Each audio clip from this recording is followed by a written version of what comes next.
el título, hermano, el sufrimiento es bueno. Eso es lo que nos dice la palabra. El sentido común, algunos dicen es el menos común de los sentidos, pero el sentido común, y a veces nuestro propio cuerpo, dice sufrir. Sufrir no es bueno. ¿Quién le gusta sufrir? ¿Quién de nosotros en su juicio cabal le gustaría sufrir? O sea, usted preferiría, en lugar de estar aquí sentado, el fresquito que hay aquí, le gustaría estar en la brea sentado, con el sol dándole en el cuello, o en el cocote, ¿verdad? Como diríamos algunos un poquito menos vernáculos. Nadie le gustaría. ¿Quién le gustaría estar aquí? O estar aquí tranquilo. O decir, ay, siento ahora lo que yo quería, un dolor de piedra.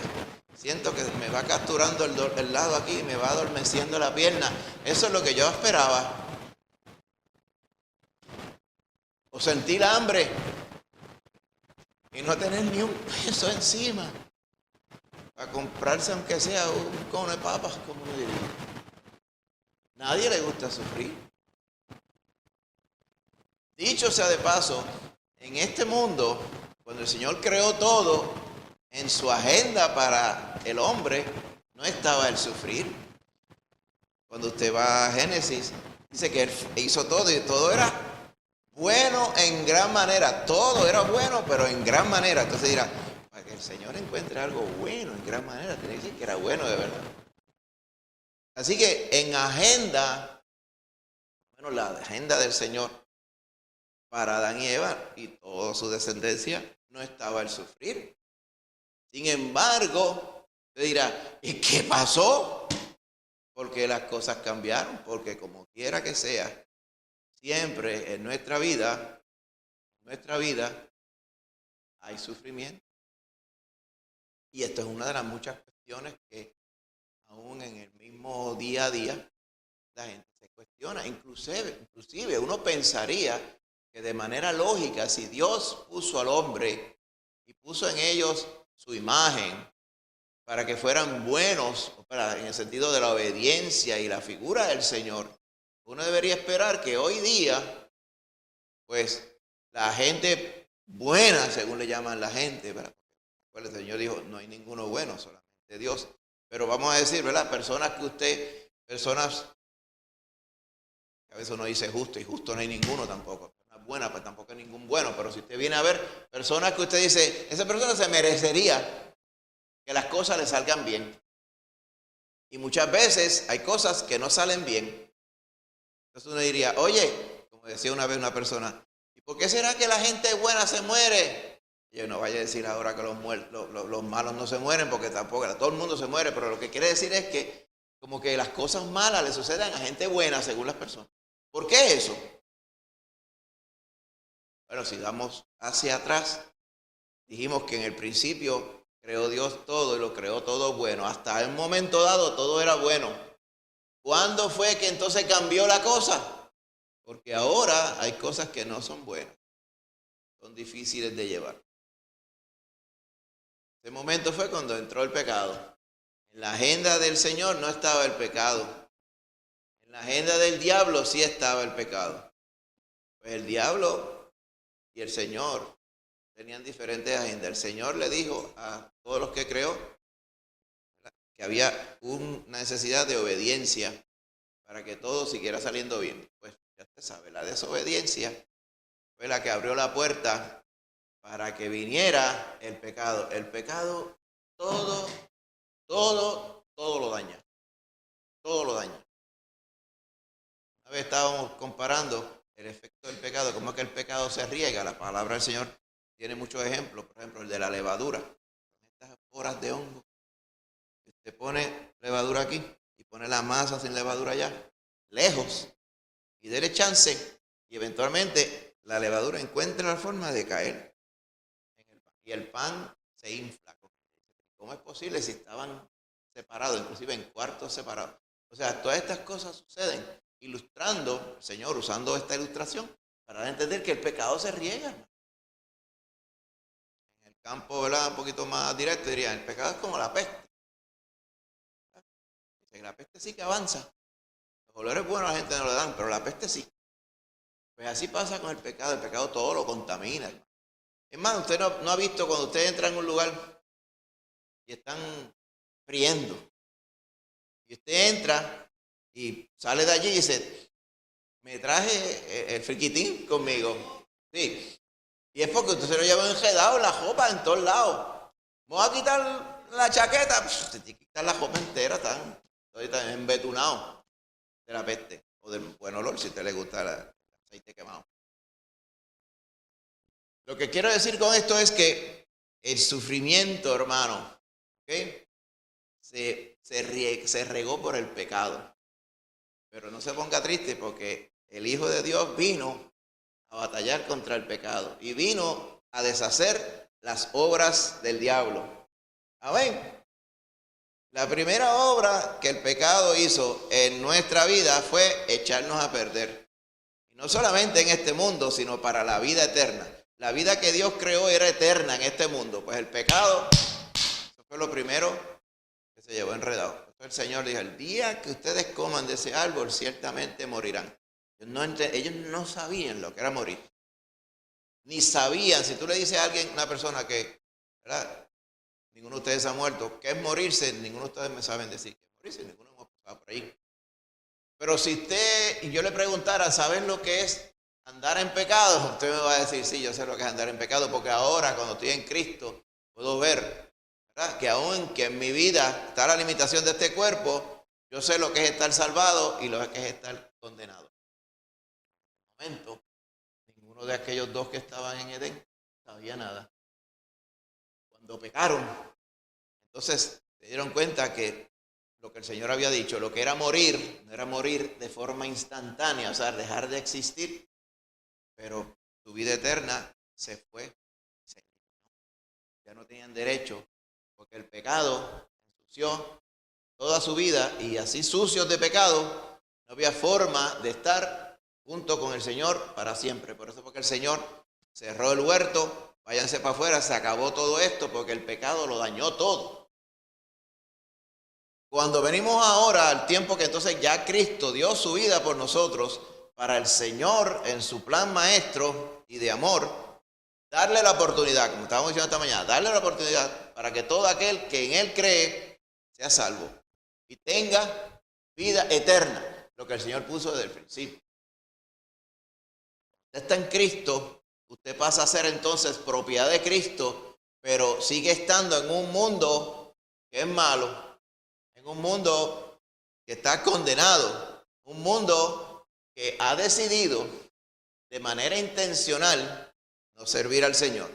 La palabra del Señor lo dice claramente en Romanos 1. Voluntariamente ignoran. Hay gente que son ignorantes, dice, son ignorantes de muchas cosas. Aquellos que dicen ignorar de que son pecadores, de que están perdidos, de que Cristo murió por ellos, en realidad no son ignorantes. Nadie es ignorante. Todo el mundo, el Señor se le ha revelado de una forma u otra para que reconozcan que hay que acceder y someterse al Señor. Ignoran voluntariamente. Este mundo que vivimos ignora voluntariamente, o sea, adrede, que hay un Dios ante el cual nos tenemos que someter, hay un Dios en el cual tenemos que creer para salvación. La palabra del Señor dice que como ellos decidieron no tener en cuenta a Dios, sabiendo que hay un Dios, pues entonces el Señor los entregó una mente reprobada. Una mente que es reprobada, o sea, una mente que no está controlada por el Señor. No como la mente del creyente, que cuando viene a Cristo, el Señor transforma la mente. No os conforméis a este siglo, dice, a este mundo, sino transformaos en vuestro entendimiento. Eso lo hace el Señor por medio de su Espíritu Santo y la palabra. Entonces, las cosas que uno pensaba, las opiniones que uno tenía, la forma de uno ver las cosas y entenderlas, el Señor las va cambiando por su poder. Pero quien no ha venido a Cristo anda con su mente reprobada. Señor, como vamos a ver ahora en la palabra, en este resumen que nos hace 2 Tesalonicenses capítulo 2, hermano. podríamos llamarle un resumen de la situación del mundo y del evangelio también. Porque el Señor vino para traer salvación a todos aquellos que estaban perdidos. Amén. Porque el mundo necesita salvación. Pero entonces aquellos que el Señor ha salvado porque han accedido al Señor y han creído en su Hijo Cristo, están puestos a vivir en este mundo que está perdido. Por eso el Señor lo dijo, en el mundo tendréis aflicción. O sea, no dice, puede ser, dice, tendréis aflicción. Pero también dice, pero confiad, o sea, tened confianza. Yo he vencido al mundo, pero tendremos aflicción. Y a través de la palabra, este tema es frecuente. Lamentablemente, en el aspecto y en la idiosincrasia muchas veces cristiana de hoy, no se enfatiza esto según lo dice en la palabra. ¿Por qué? Porque para muchas personas resulta un tema pesado. El asunto de que vamos a sufrir en este mundo por el simple hecho de que somos hijos de Dios por medio de Cristo.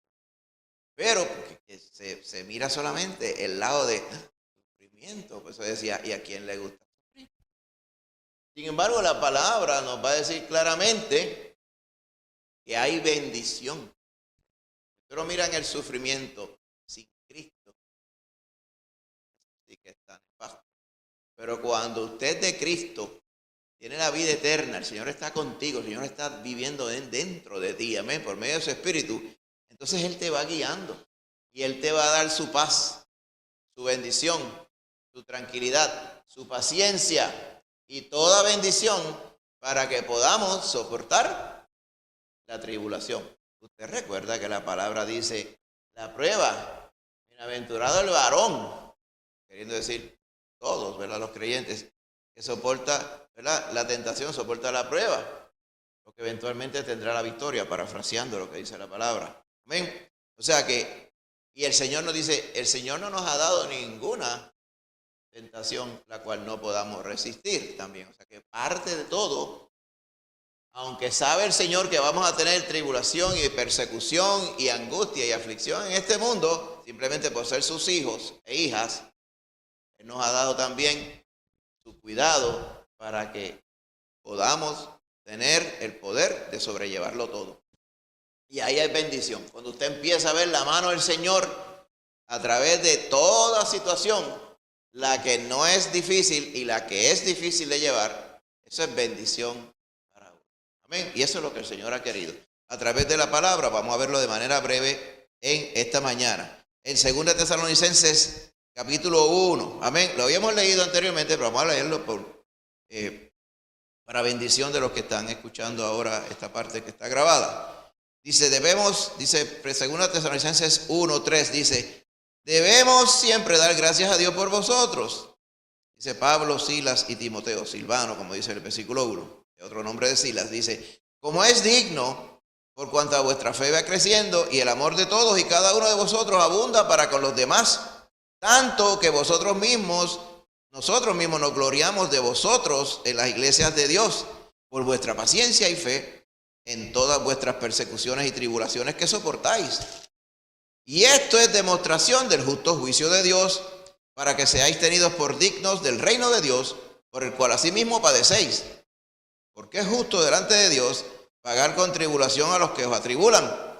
Y a vosotros que sois atribulados, daros reposo con nosotros cuando se manifieste el Señor Jesús desde el cielo con los ángeles de su poder en llama de fuego para dar retribución a los que no conocieron a Dios ni obedecen al evangelio de nuestro Señor Jesucristo, los cuales sufrirán pena de eterna perdición, excluidos de la presencia del Señor y de la gloria de su poder cuando vengan aquel día para ser glorificados en sus santos y ser admirados en todos los que creyeron, por cuanto nuestro testimonio ha sido creído entre vosotros. Por lo cual, asimismo, oramos siempre por vosotros, para que nuestro Dios os tenga por dignos de su llamamiento y cumpla todo propósito de su bondad y toda obra de fe con su poder, para que el nombre de nuestro Señor Jesucristo sea glorificado en vosotros y vosotros en Él, por la gracia de nuestro Dios y del Señor Jesucristo. Está resumiendo todo, hermano. Primero, está dando alabanza a los tesalonicenses. Uno diría, ay, no debe alabar a nadie. Pero la palabra alabanza, el hecho de alabar, de encomiar, es bíblico. Dice que aquí Pablo, amén, le da gracias a Dios porque ve que la fe de los tesalonicenses va creciendo. Recuerden, esta es la segunda carta. En la primera, él había aclarado la duda que ellos tenían sobre si Cristo no ha venido aún. Amén. ¿Qué pasa con aquellos que murieron en Cristo? Esos que murieron en Cristo, ¿se perdieron la eternidad?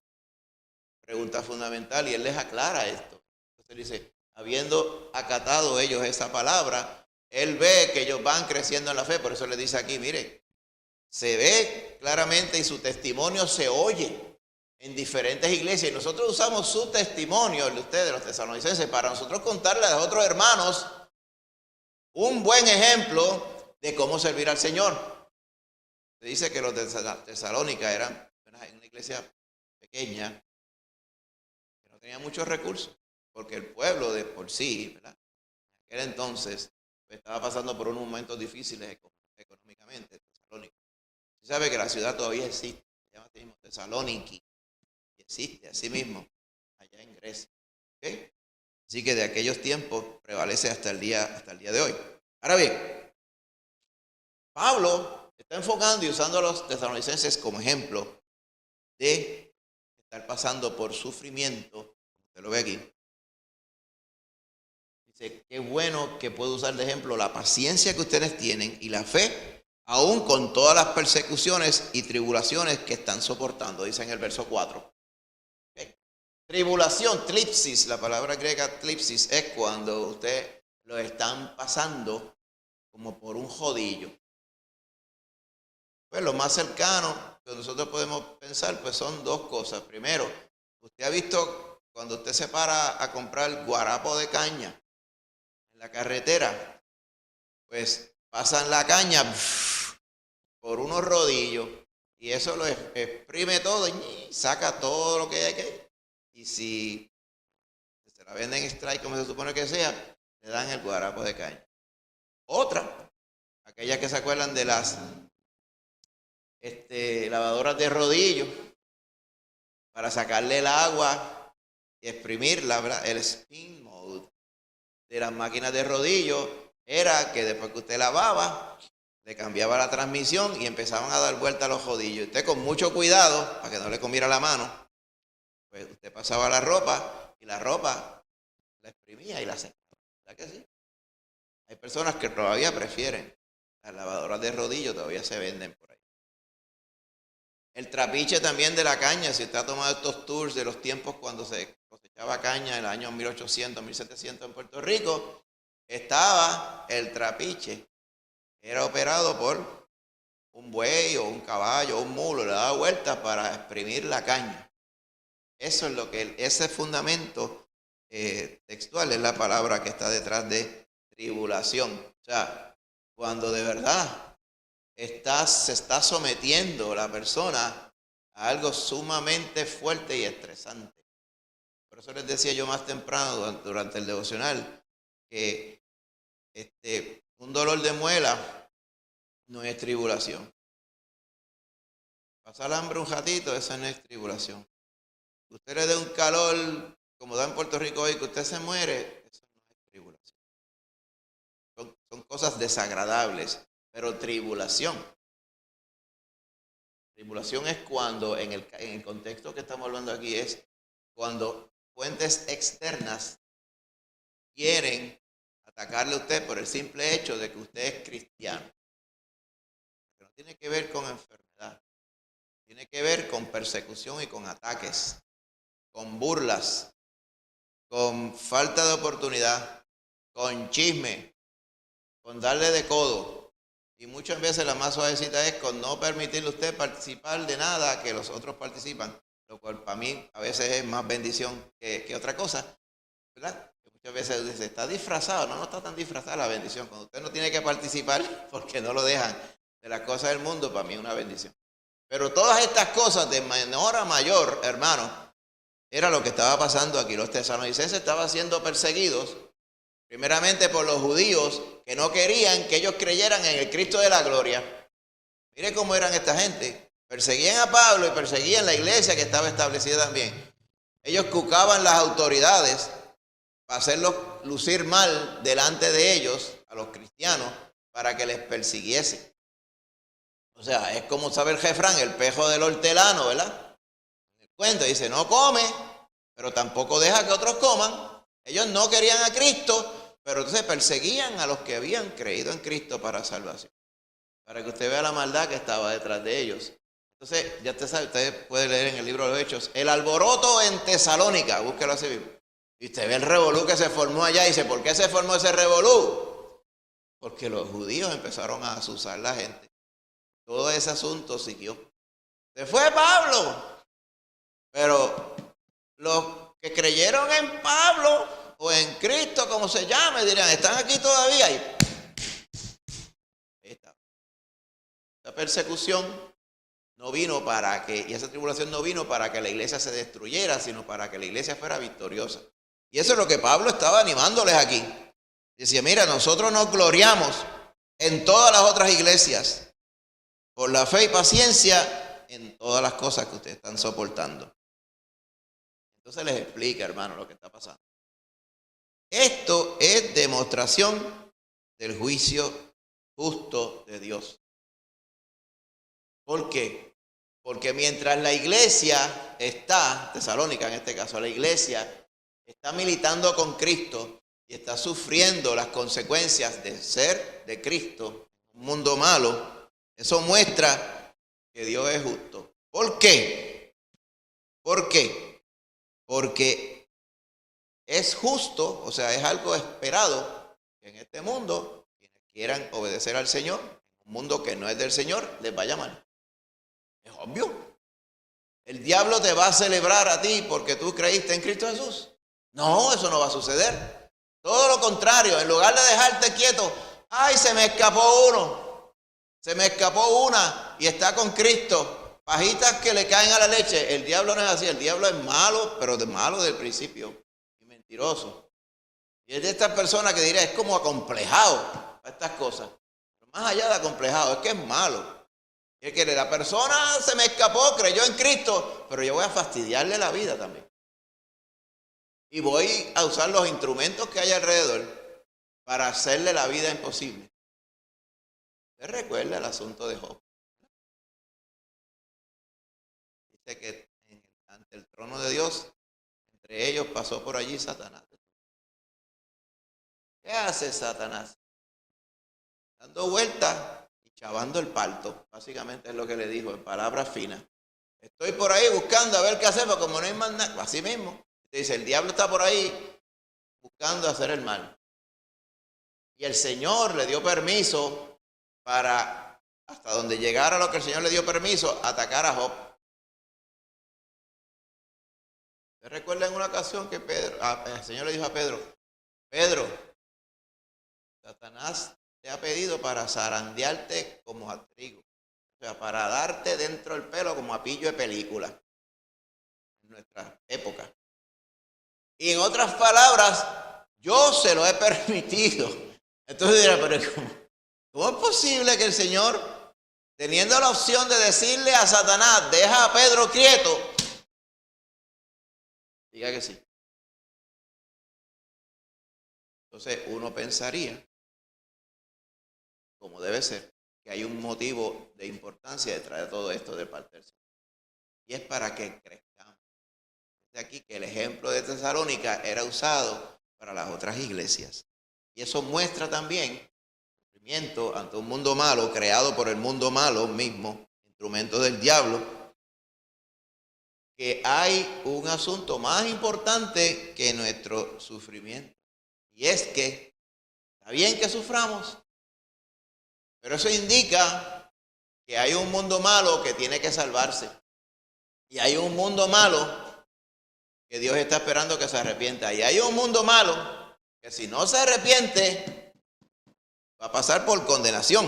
Y esto es lo que está diciendo claramente. Dice, Es justo delante de Dios pagarle con tribulación de vuelta, cobrársela, en otras palabras, a los que os atribulan. Y el Señor cobra. El Señor cobra, hermano. Cobra y cobra en grande. Porque Él no se le pasa nada de lo que nadie hace. Todo está abierto delante de Él. Que nunca piense que el Señor se está haciendo de la vista larga. Eso mismo decían en el pueblo de Israel. Decían, el Señor le da el castigo a los que no son. Los padres hicieron la titerería y el sufrimiento se lo dio a los hijos. O sea, más fino. Los padres se comieron la uva agria y la dentera, el dolor en las encías y en los dientes, no se los dio a ellos. Lo sufrieron los hijos y los nietos. Dice, como que el Señor no ve que yo le estoy obedeciendo y el mal se lo da, me lo da a mí, pero a otro como que no se lo da. Dice, no va a ser así en Israel. El alma que pecare, esa morirá. El que pecare tendrá que darle cara al Señor en el juicio. Y eso es lo que está diciendo Pablo, repitiéndolo aquí también, hermano. Ahora bien, dice, es justo delante de Dios pagar con tribulación a los que os atribulan. ¿Usted recuerda a Judas? Judas traicionó al Señor y esto estaba estipulado por el Señor ya. Y esto resultó en la crucifixión, en la muerte del Señor, eventualmente. La vida de él nadie se la quitaba, dice que él la ponía, pero ay de aquel por el cual el Hijo del Hombre es entregado. ¿En qué terminó Judas? Ahorcado por él mismo también. ¿Verdad? Todas estas cosas son así. Saúl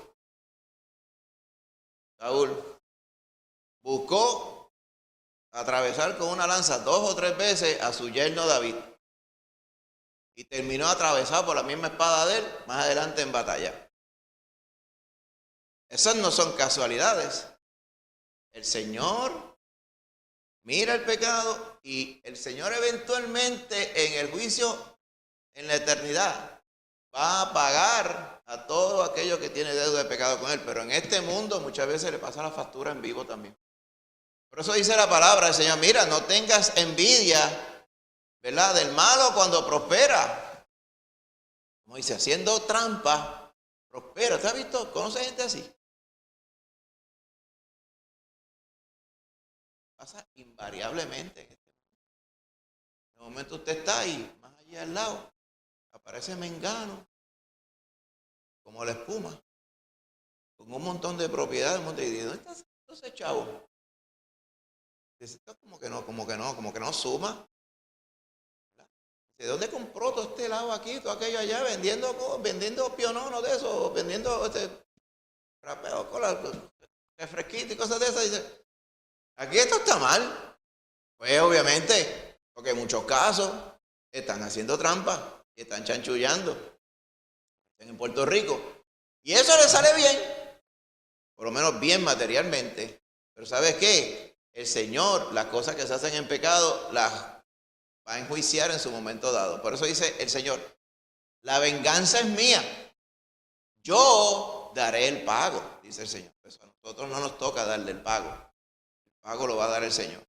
Pero por otro lado, el Señor también dice, porque Él no nos ha pagado conforme a nuestros pecados y nuestras rebeliones. Amén. Porque nosotros somos pecadores también.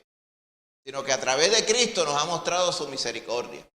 Así que siendo pecadores perdonados, la sangre de Cristo su Hijo nos limpia de todo pecado. El juicio del Señor no está sobre nosotros. Por eso Él nos ha librado del juicio. Una de las palabras favoritas, frases favoritas de David, era bendito sea Jehová, que ha librado mi alma de toda angustia. Entonces, dice eso, se referirá al diario. Sí, seguro que al diario. Pero esa angustia que habla es la angustia del alma que es echada a la condenación eterna. De esa nos ha librado el Señor por la fe, por la obra santa que hizo Cristo en la cruz. Ahora bien, importantísimo entonces, hermano, para resumir esta parte que estamos viendo. Usted va al verso 7, dice, bueno, en el 6 nos habla de aquellos que el Señor le va a dar el pago, le va a dar tribulación a ellos mismos, aquellos que estaban atribulando a la iglesia tesalónica. Pero en el 7 dice, sin embargo, a ustedes que sois atribulados, a ustedes, a la iglesia tesalónica, le va a dar reposo con nosotros. Así que, ¿quiénes son nosotros? Pues está hablando Pablo, Silas y Timoteo. Y todos los colaboradores, los que le habían predicado la palabra. Dice, a ustedes que son atribulados les va a dar reposo con nosotros, pues nosotros vamos a estar en el reposo también. Está diciendo Pablo. ¿Cuándo? ¿Ahora mismo? No, ahora mismo no. Cuando se manifieste el Señor desde el cielo con los ángeles de su poder. ¿De qué está hablando? De la venida de Cristo. ¿Sí? Ellos ya sabían que era la venida de Cristo, se lo había descrito en el capítulo 4, la primera carta. ¿Ok? Dice, va a venir con los ángeles de su poder en llama de fuego. La primera vez que Cristo vino, no vino en llama de fuego. Dice que nació, que la gente ni cuenta se dio. Y de momento apareció el Hijo del Hombre adulto ya, predicando el Evangelio. Arrepentidos y convertidos, porque el reino de los cielos se ha acercado. Amén. Y si seguimos lo que nos dice Isaías 53, dice, le veremos, pero no va a tener ningún atractivo como para que uno lo distinga entre nadie. Se veía como cualquier otra persona, hermano. Es más, la gente lo tuvo por insignificante y por despreciado, lo dice la palabra del Señor. Vino insignificante. Cuando Él venga la segunda vez, va a venir, como lo dice ahí, con llama de fuego. La misma visión que tuvo Juan, si te va a Apocalipsis 1, cuando le vio, antes de que el mismo que él vio le diera la revelación que llamamos hoy Apocalipsis, que es lo que quiere decir revelación. Dice, su cabeza, dice, verso 14, capítulo 1, su cabeza y sus cabellos eran blancos como blanca lana, como nieve. Tenía una ropa, dice el 13, que le llegaba hasta los pies, y en el cinto de oro lo tenía cubriéndole el pecho. Dice, sus ojos eran como llama de fuego. Vamos a leer en 2 Tesalonicenses. Y los pies eran semejantes al bronce bruñido, refulgente como un horno, y su voz como estruendo de muchas aguas. Tenía en su diestra 7 estrellas, y de su boca salía una espada aguda, una imagen que no podemos imaginar muchas veces. Una espada aguda de 2 filos, y su rostro era como el sol cuando resplandece en su fuerza, y cuando le vi, caí como muerto a sus pies. Y él puso su diestra sobre mí y me dijo, no temas, yo soy el primero, el último, el que vivo ahora y estuve muerto, y he aquí vivo por los siglos de los siglos. Amén. Y tengo las llaves de la muerte y del Hades. Yo soy el que decido quién va a la eternidad y quién va a la condenación. Yo soy el que estoy vivo y estuvo muerto. Amén. Importantísimo, lo mismo aquí, lo de llama de fuego, vio que salió acá de nuevo, hermano. Y vengo a dar retribución. Él no viene a decir, vengan a mí todos los que estáis trabajados y cargados y yo os haré descansar. Eso es ahora. Pero va a llegar un momento que la amnistía en Cristo para perdón de pecados y vida eterna, eso se va a acabar, hermano. Lamentablemente, el mundo, ignorando voluntariamente estas cosas, persisten en hacer las cosas a la manera de ellos, en lugar de como el Señor les está llamando al arrepentimiento. Pero va a llegar el momento, hermano, en que van a ser enjuiciados y le van a dar retribución a los que no conocieron a Dios ni obedecen al Evangelio de nuestro Señor Jesucristo, y ellos sufrirán pena de eterna perdición. Usted sabe que eterno es eterno, ¿verdad? Eterno es algo que no se acaba. Y perdición, aquí, la connotación de esta palabra perdición es este estado tristísimo, principalmente de sufrimiento y de saber que pude haber estado salvado y no lo estoy. Como cuando alguien pudo haber estado libre de la cárcel, pero no hizo caso, y lo metieron en la cárcel, solamente que esta vez es una perpetua, literalmente. ¿Okay? Porque las perpetuas de este mundo, si las personas las vive hasta que muere. Pero esta perpetua es eternamente y para siempre.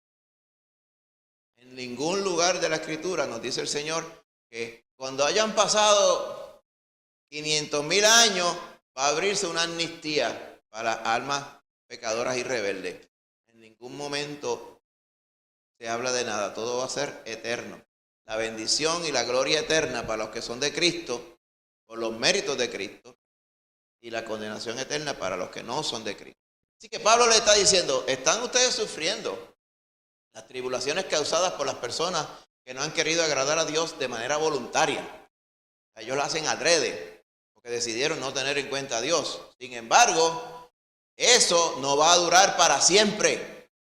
Cuando aparezca el Señor, porque va a aparecer el Señor con poder, entonces el Señor les va a glorificar a ustedes y va a venir a condenar a aquellos que le están causando tribulación.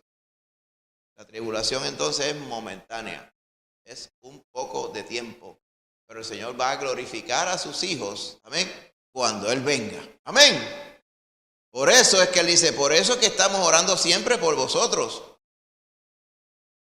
para que nuestro Dios les tenga a ustedes por dignos de su llamamiento. Como dice el Señor, le llamó y nos llamó a cada uno de nosotros para serle fieles y que cumpla el Señor en nosotros todo lo que Él quiere hacer con nosotros. Él quiere, sobre todas las cosas, que demos un testimonio de aquel que nos llamó de las tinieblas a su luz admirable, amén. Y por eso es que el Señor nos tiene aquí, hermano. Ahora mismo, si fuéramos a ver, ser factuales como estamos diciendo, si estuviéramos en otro país de este mundo, podríamos ciertamente hablar literalmente y hubiera sido el contexto bien diferente a esta breve exhortación si hubiéramos estado pasando por tribulación. Entonces no tenemos que explicar tanto lo que hubiera sido tribulación. Simplemente lo que estamos pasando hubiera sido todo lo que haría falta para mencionarla. En muchos lugares de este mundo, la iglesia que está en esos lugares está pasando por tribulación, persecución. Y le cuesta cosas claves de la vida, hermano. Inclusive más adelante la palabra dice, ustedes no han soportado hasta la sangre. Porque en muchos lugares y en muchas épocas, hoy día y en épocas antiguas de la iglesia, ha tocado perder la vida por Cristo. Entonces se pone a pensar y dice, ¿qué será eso de que agarren a uno y lo siguen todo y le hagan mal a uno para entonces matarlo simplemente porque uno es creyente? Entonces uno dice, ¿y el Señor no tiene poder para prevenir todo eso? Sí, el Señor tiene poder para prevenir todo eso. Imagínate si el Señor tiene poder que te salvó a ti y me salvó a mí. Pero ¿por qué entonces el Señor permitiría que pasemos por un momento tan difícil? Pero si usted va hacia atrás y dice, ¿y por qué el Señor permitió que le cayeran a pedra a Esteban? ¿No tenía el Señor poder de decirle allá, mandar fuego? Como el que consumió a los hijos de Aarón aquella vez que hicieron el incienso aquel extraño. ¿Te acuerdas? Como el fuego que mató a Usa. ¿Te acuerdas a Usa cuando venía David trayendo el arca de Dios hacia Jerusalén? Y Usa tocó el arca para que no se moviera, porque venía moviéndose por los bueyes. Y descendió fuego y mató a Usa. ¿Qué cosa? Ese mismo Señor no pudo haber limpiado el pico a todos aquellos que estaban tratando mal a la iglesia. Él puede hacerlo. Pero Él dice que Él les va a dar el pago eventualmente, hermano. Hay un pago por la maldad. Pero solamente que ese pago no ocurre en el momento según nuestra agenda, según la agenda del Señor.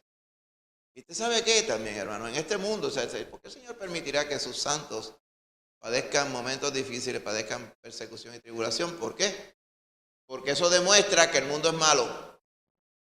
Y eso demuestra también otra cosa importante, que a través de toda la tribulación, por eso está orando aquí Pablo, dice, cumpla el Señor todo propósito de bondad y toda fe con su poder. Y también en el 4 dice, esas persecuciones y tribulaciones ustedes están soportándolas.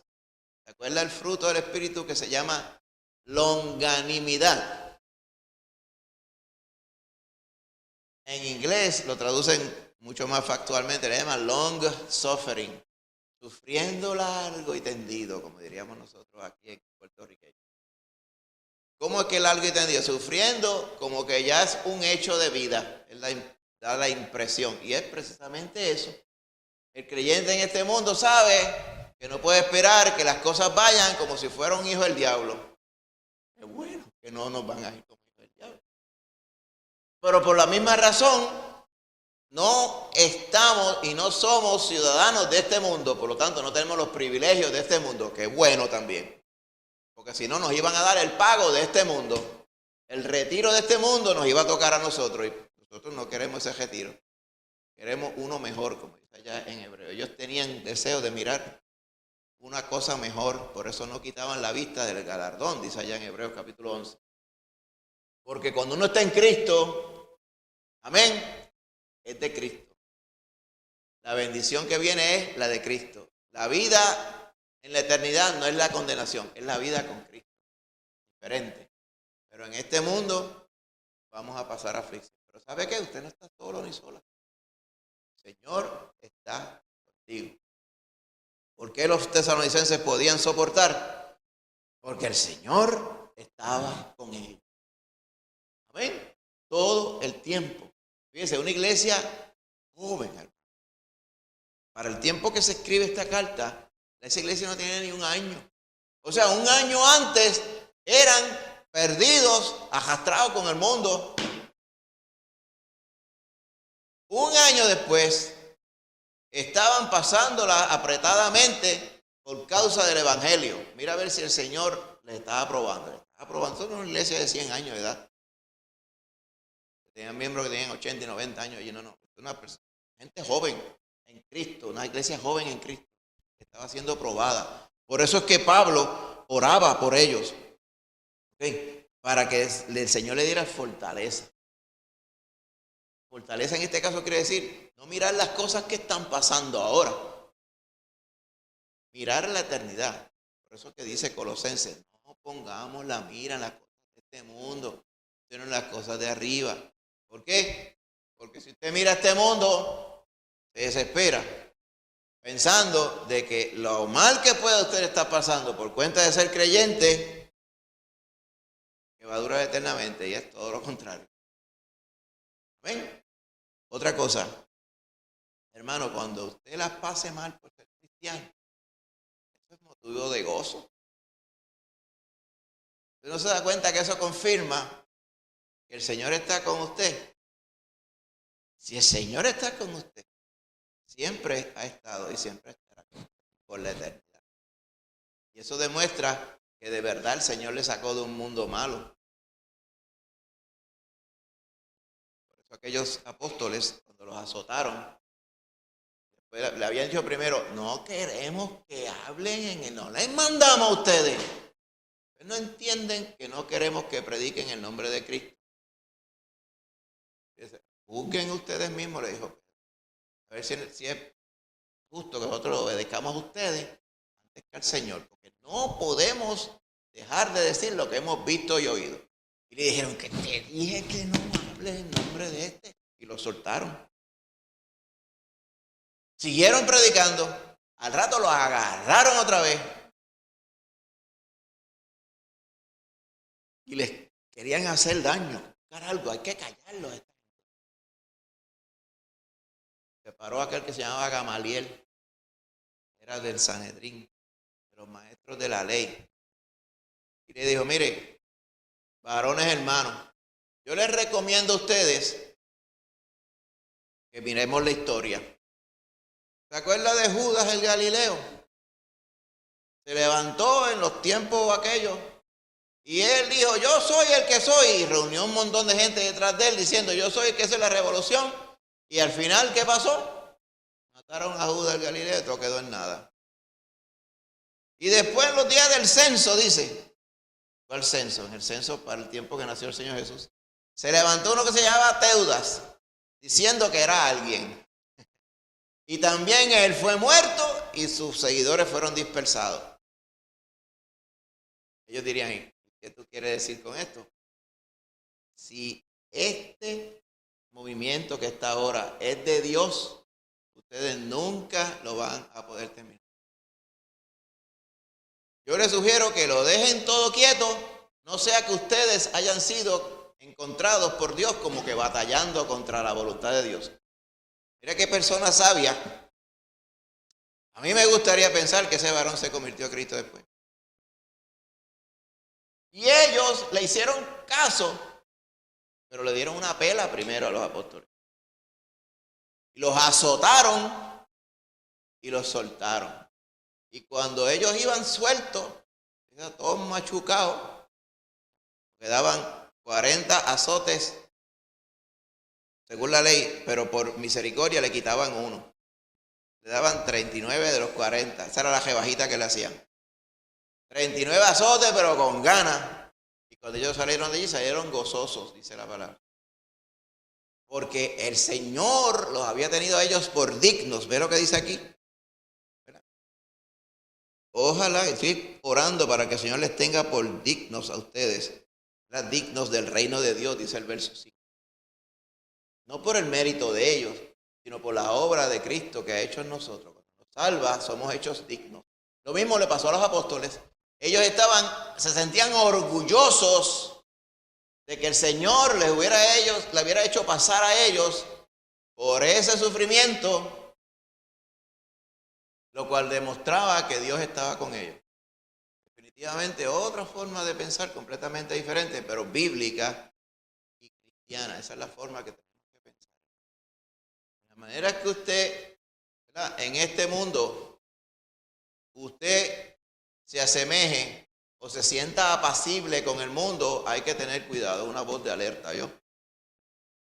Por eso es que siempre hemos dicho, nada del sistema del mundo, hermano, tiene que ver con nosotros.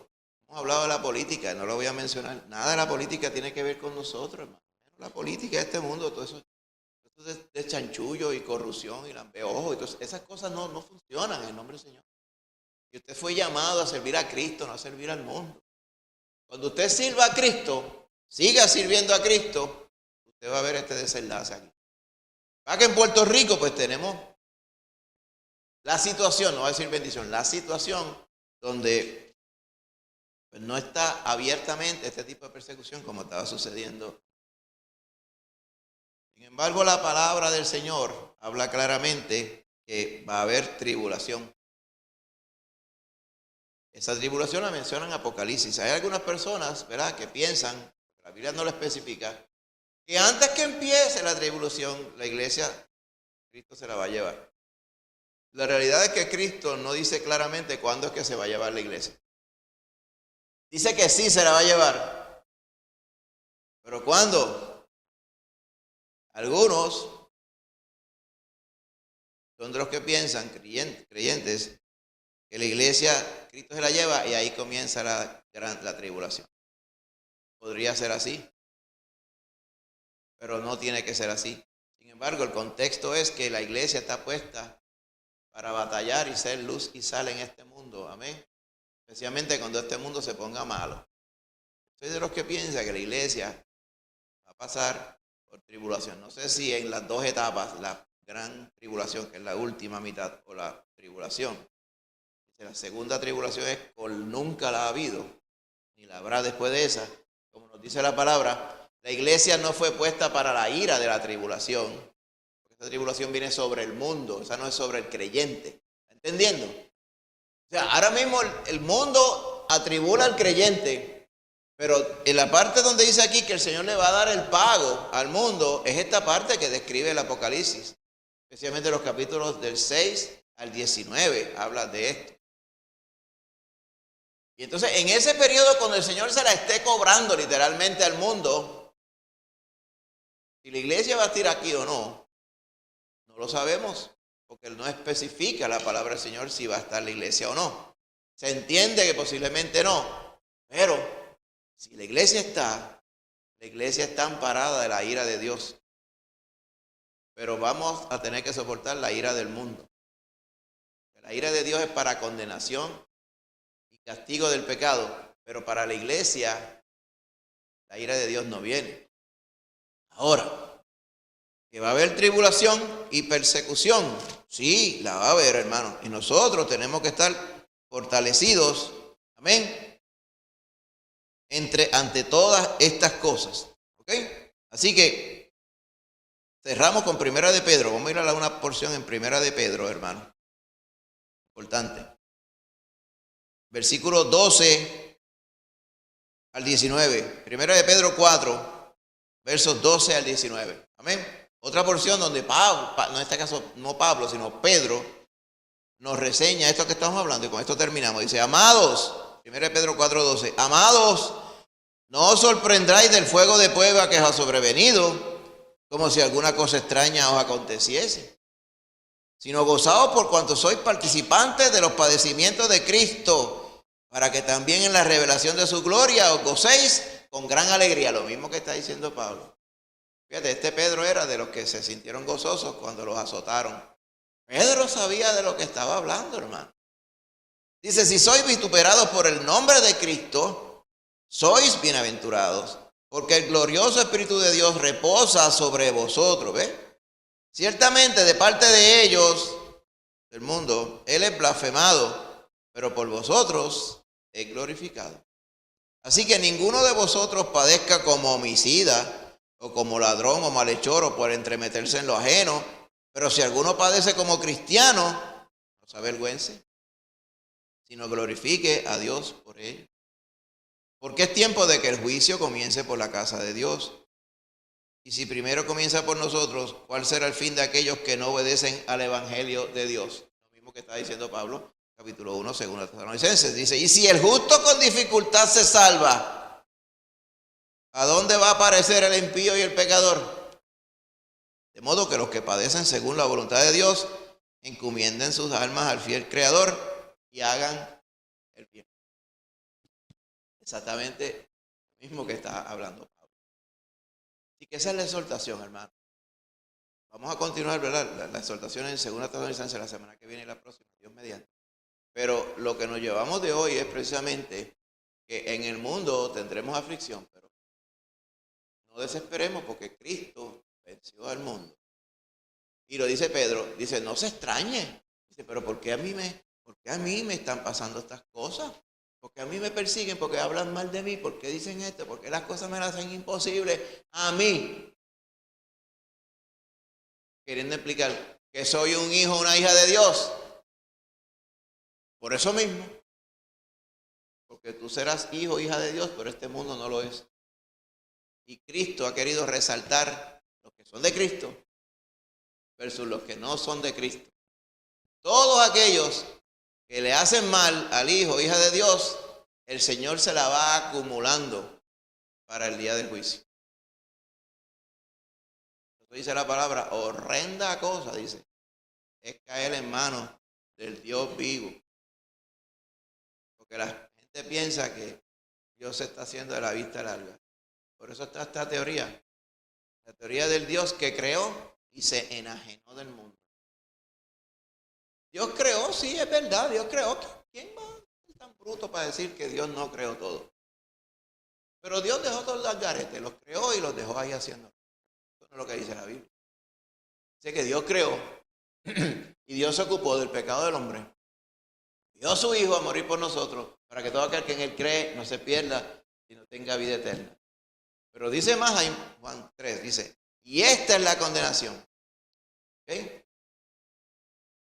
Que no quisieron creer en el Hijo de Dios. El que no cree ya ha sido condenado. Pero el que cree, su pecado ha sido perdonado. Y esta es la condenación, dice. Por esto es que la gente se condena. Vamos a leerlo directamente allí. ¿Por qué? Porque no quisieron hacer las obras que Dios quería. Querían hacer lo que ellos querían. La condenación es esta. La luz vino al mundo, dice el 19 de Juan 3.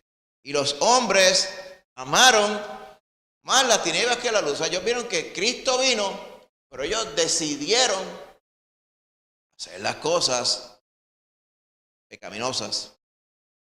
Porque les gustaba hacer las obras malas. Por eso dice la verdad aquí. Así que el que en él cree no es condenado, dice el 18. Pero el que no cree ya ha sido condenado, porque no ha creído en el nombre del unigénito.